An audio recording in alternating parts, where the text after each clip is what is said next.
If you don't get bowled over with the method 143 in this department, I really question your mental stability.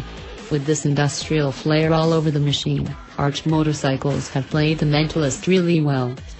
Carbon fiber, aluminum, titanium, leather, the method 143 has got it all. The black theme with red accents on the wheels, springs, brake calipers, fenders and the dash accentuated the demonic side of life here.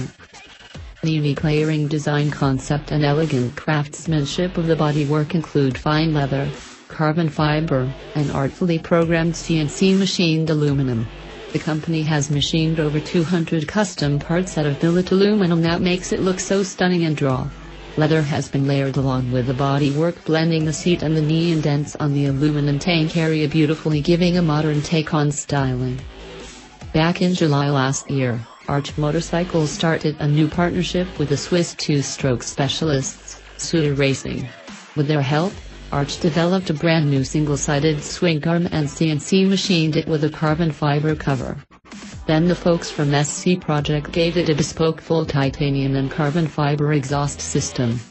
The fancy material is also used on an in-house designed carbon fiber turbine wheels from BST, which according to my tastes, is one of the best looking wheels in the business.